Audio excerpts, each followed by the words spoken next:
Today we're talking about the notion of starting even when we don't have 100% clarity on the end destination or where everything is going.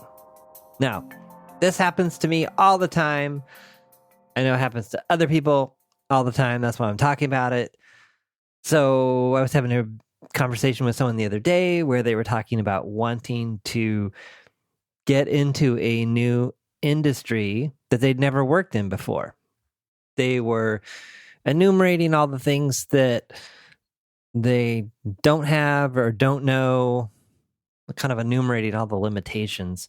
And then they were, talking about some of the things that they had.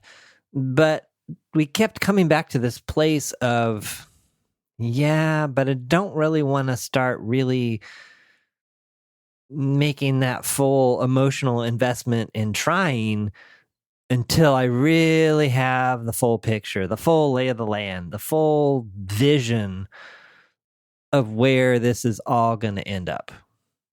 Interestingly enough, I was talking to Stephen Worley, who was on a few episodes back. We were talking about work, and I was mentioning to him that, a lot of times, and the same thing I share with this person, sometimes you can't get the clarity that you want until you start moving. And it feels counterintuitive, and it doesn't make it easier to get started. Sometimes it makes it harder. But I've learned from my own life that 9 times out of 10, you just have to start moving, and then the clarity comes. Sometimes making this move requires an external force. Now, that force might be a coach, it might be a mentor. Sometimes my biggest successes are it's a person that's not me.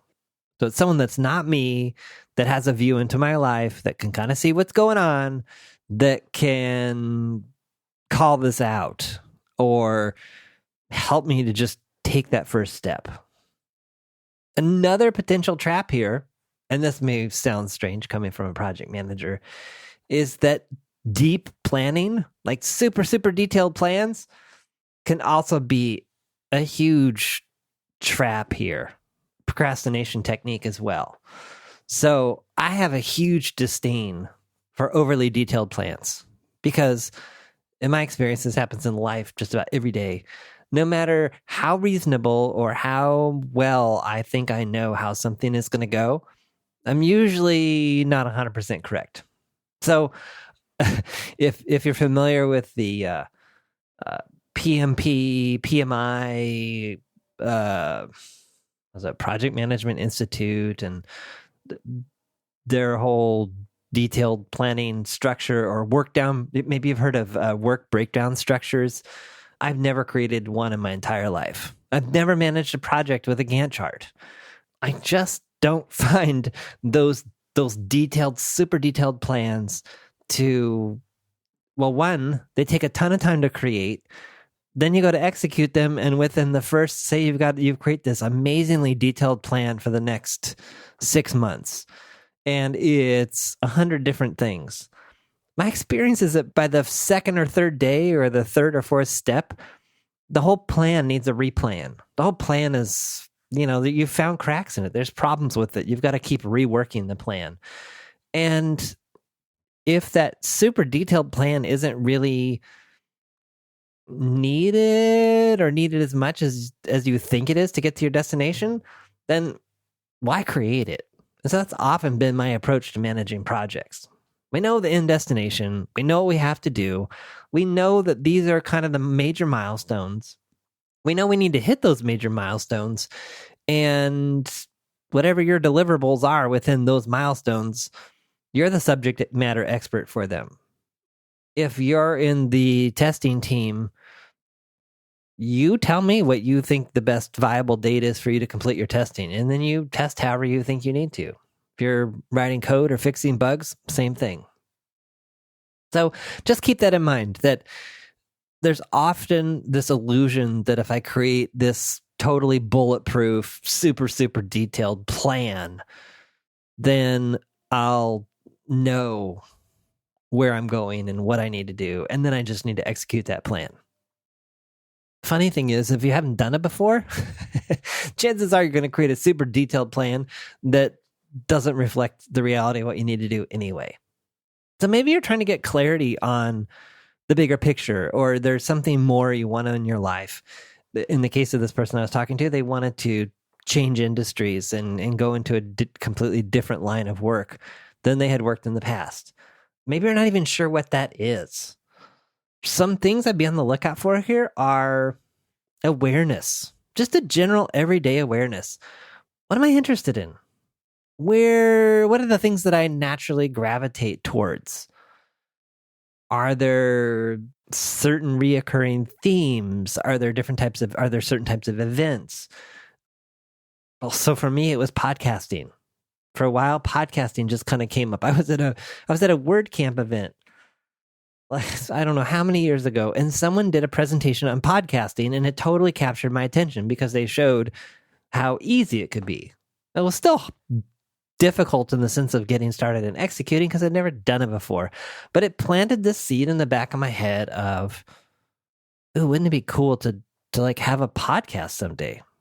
So here's how I moved down that path, and here's what it turned into. I read a book about Christianity that totally made me angry.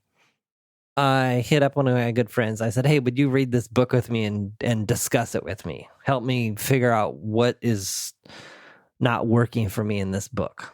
They totally agreed to do it. Again, inkling of a podcast, something in the back of my head. So I said to this friend, hey, how about if we record our conversations and maybe someday we'll turn this into a podcast? So again, I never had like this clear vision of like, this is the podcast, this is what it'll be. It was just following that inkling. So we started recording them. We started recording our conversations. That forced me to figure out the different ways to do that. Some were better than others. And over time, the quality improved. We captured these conversations for about a year. And then at a certain point, mostly at the encouragement of my friend, he said, hey, we got to start putting these out into the world. And so then that was like the next set of hurdles, which was, okay, how do I learn Audacity?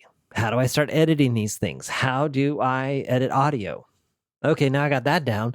How do I find music? And it was just a series of hurdles and different things that I had to figure out. So time goes by. I edit these things. We begin publishing them. People start listening. We get some feedback. We keep iterating. And then I was like, this is really cool. This is really a really cool process. And I saw a marketing meetup locally about podcasting. So I went to it. And I learned some interesting things there. Again, following those inklings. And meanwhile at work, I'm managing projects at that time. I'm managing projects. Has nothing to do with podcasting, but it's something interesting. And this just continues to capture my attention. So I go to this meetup on podcasting and I start following the people that were on this panel. And I start looking at their followers to see who they're following. And one thing leads to another, and I find out about an event called Podcast Movement that is in its very first year and is being run as a Kickstarter project. And the first conference is going to be somewhere in Texas. It was Dallas. I want to say it was in Dallas. So I buy a ticket. I think it was like $80 or $100. I was like, well, who knows if I'll go? Maybe I'll use frequent flyer miles. Maybe I won't go, but it seems like a good cause. What's $100? So I go to the conference. I meet a few interesting people there. Other people that are interested in podcasting. Because podcasting is sort of on the rise. And in the course of meeting people at that conference, kind of as I've mentioned on some other episodes, maybe the one about networking, I get to talking to someone about wanting to help people get unstuck. This is like 4 or 5 years ago. And they say to me, oh, there's a podcast about that. I said, really? I said, yeah. They said, yeah, it's called Unstuckable. And so I looked up that podcast, and what do you know? It was done by this guy named Stephen Worley and another guy that I can't remember his name. And they encouraged people to write in and say hi and all that. So I did. And they both wrote back to me, and I couldn't believe it. Wow. These people have a podcast. They're interacting with me. More time goes by. I'm editing more and more of these podcast with my friend where we discussed Christianity. And now I'm probably up to 80 or 90 episodes or so, and connected to this podcasting conference. I hear about this guy named Mike Vardy. I hear him introduced, or I hear him on a podcast with someone else discussing productivity. And then I find out that he has a podcast. So I start listening to his podcast. And I notice that the quality it's not so great. Sometimes the music is not at the right volume, or the audio levels between him and the guests are not the same. And I think, gosh, I figured out how to do all that stuff. Maybe I could make this maybe I could make money. Maybe this could be a business. I don't know. Maybe I could get the inside track with this guy. So I signed up. He was offering a special for coaching. I did some coaching with him, and I offered to produce his podcast. And I totally was thinking it was just a volunteer thing. And he insisted on paying me something. It wasn't very much, but it was like, well, sure, why not? One thing leads to another there. Now I'm producing that podcast, and in addition to the other one. Fast forward another year or two, Stephen Worley, who I now meet in person here in Portland at an event, and we stay in touch, and he's going to do a new podcast, Life Skills That Matter, and I end up producing the first 100 episodes of that show. And so now I've got this little podcasting business. And then somewhere along the lines in there, this podcast is born, because I want to talk about other stuff related to business and whatever else, and kind of also inspired, as I mentioned in the first episode, inspired by this idea of doing 100 episodes without any idea of what it's going to be, where it's going to go, but knowing that along the lines of this notion of experimentation, by the time I get to 100 episodes, I'm going to have found a groove around something. So there you go. There's John Polstra's overnight success that took around 5 years, started with an inkling, had no idea what it could be or what it could turn into, and had no idea the doors and possibilities that would unfold. So if you're working on that thing that you're kind of interested in, or you want to head in a new direction and you have no idea where to start, again, start looking at start following those little inklings. Start doing something. Make it small. And define success in small ways, and give it time to grow. And then keep showing up on a consistent basis, even if you doubt its quality. When we produced those first episodes, we thought it was pretty good, but we didn't know. And we didn't know where it was going. We had kind of a rough goal of, let's get to 100 episodes, because then we'll know that we totally are legit and that we really did this. But we didn't know its long-term journey or trajectory, and still kind of involved with it, but not as much as I used to. I'm more focused on this show, and that's totally fine. I think the interesting thing is, in doing this show and how this show has evolved, I'm talking a lot these days about personal development and human potential and becoming a better version of yourself through coaching or any other number of approaches or techniques. Coaching, this came along after this podcast was going. And coaching, incidentally, came out of another inkling that I had several years ago, which is, this is something that was really transformative for me. I'd love to help other people do it. I'll take a class. So the organization that one of the coaches I previously worked with had attended and been certified through was called the Coaches Training Institute. So I started following their calendar. I bought their book. Again, following these inklings. And I saw that they had some training. They had a class coming up in Los Angeles. And unfortunately, not one in Portland where I live, though they have them all over. But Los Angeles had the best dates. And so I signed up for one of the classes and thought, well, this will at least help me know if this is something that I'm even interested in, good at, whatever. And so I went to that first class following that inkling and fell in love with the whole thing. Not only could I see the power of their training and techniques and coaching to help other people, but I also saw that it was helping me develop as a person in a huge way too. So that happened throughout the classes, of which there were 5, and then through the 6-month certification program and the 100 hours and the paying clients that were required to have and all the other rigor that went around with it, and all the other rigor that went with it, continued to sharpen my skills, give me experience, and go deeper with this inkling that I'd had. So you've got the inkling. You've got this thing that you think you want to do. You don't have complete clarity on it. You're going to start pursuing it here and there, but how do you really make traction on it? My best advice here is you just have to start iterating. You just have to start showing up, even if you don't know where it's going to go.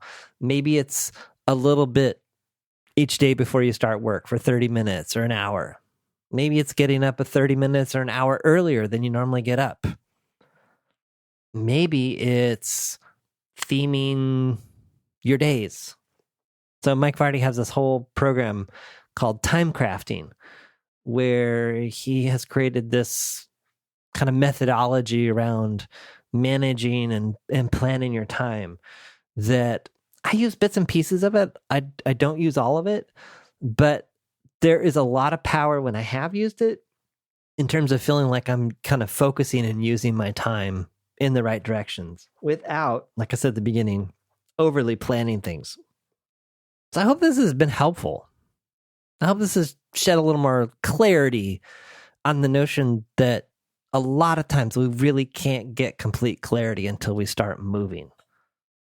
So if you want to talk about any of this stuff, something jump out at you that you love the idea of, or you think I'm just completely crazy and have missed the mark, send me an email to podcast@johnpolster.com. I read and respond to all of them. I'm also glad to get on the phone for 30 minutes just to explore this topic more in depth, or anything else that maybe you've heard on a recent episode that struck your fancy that you'd like to go deeper on. Love to do that with you as well. So send an email and we'll take it from there.